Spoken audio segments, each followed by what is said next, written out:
મિત્રો, જે આ જેતપર ખેડૂતને અન્યાય થાય છે અને 1 મહિના પહેલાં સ્થાનિક સ્વરાજની ચૂંટણી ગઈ. સ્થાનિક સ્વરાજની ચૂંટણી એટલે સ્થાનિક નેતાને ચૂંટવાના.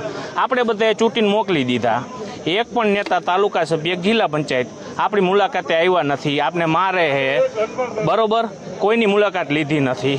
અને અત્યારે બધા એમ કહેતા, ચૂંટણી ટાણે મોટી મોટી વાતો કરતા, બાઇટું દેતા. અત્યારે એક પણ નેતાએ નિવેદન આપ્યું નથી કે જેતપર ગામમાં જે થાય એ ખોટું થાય છે. અને અત્યારે હવે ને હનુમાન દાદો એક મોરબીમાં હતો, હવે હનુમાન દાદો અદાણી દાદો થઈ ગયો હોય. એટલે હવે આ બરોબર, એટલે આપણે હવે આગળ શું કરવું, આખા જિલ્લાના ખેડૂતને હું આહવાન કરું છું. હું ઘાટીલાથી આવ્યો છું, વેજલ પરથી, ખાખરેજીથી, નાના પેલા બધાથી આવ્યા. સંગઠિત થાવ, નકર આ અદાણી કંપની આપણે અહીંયા એના ગુલામ બનાવી દે છે. એટલે આ નેતાને કંઈ તમે રાજીનામા દઈ દો અને એની ગુલામી કરવા વહી જાઓ, અમે અહીંયા વહીવટ કરી લઈશું. તમે અત્યારે નથી આવતા તો હું કેદી આવશો? અમારે જરૂર જ અત્યારે તમારી. જય જવાન, જય કિસાન. હવે આને ઘર્ષણ ન કહેવાય, મારવા જ આવે છે અને પૈસા લઈને આવે. ભાડે આવ્યા છે બધા, એટલે એ ભાડે આવ્યા છે ને એના માટે અહીંયા આવવું પડે છે. બાકી રોડ ઉપર કાલે અમે અમારા વિરોધ માટે, કારણ કે 1 રૂપિયો આપ્યો નથી હજી, અને લુખાગીરી જ કરે ચોખ્ખી. અને નેતા બધા બસ દાડો એક હનુમાન દાડો એટલું આવડે છે, એટલું કઈ નીકળી જાય છે.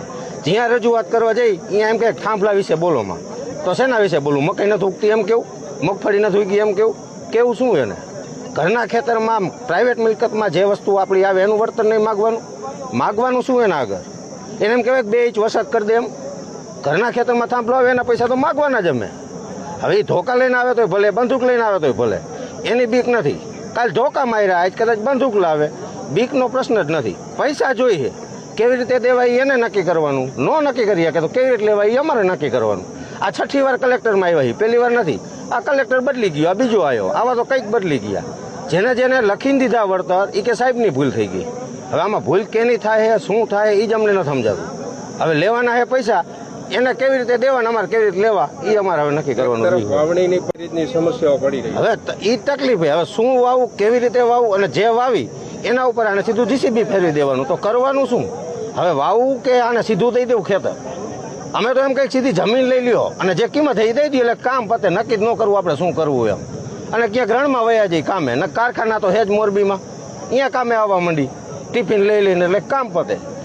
લુખી દાદાગીરી જ કરવાની. આ તો ભૂલ થઈ ગઈ. મત દઈ દીધા બધાએ, હવે દઈ દીધા કે લઈ લીધા એ નક્કી નથી થયું પેલા તો અત્યારે લગીમાં. આટલો વિરોધ એટલે મને નથી લાગતું કોઈ આમાંથી કોઈ એને મત દઈએ એમ. પણ છતાંય મત નીકળે છે એટલે કાં આપણી ભૂલ છે અને કાંઈ લઈ લે. હવે એ એક નક્કી કરવાનું બાકી છે હજી, એટલે તકલીફ ઘણી છે. છેલ્લા 5 દિવસથી આ પોલીસ સાથે ઘર્ષણ થઈ રહ્યું છે અને એનું કારણ વીજ કંપની છે. આજે ટ્રેક્ટર રેલી કલેક્ટર ખાતે લઈને આવ્યા છો, શું કહેશો?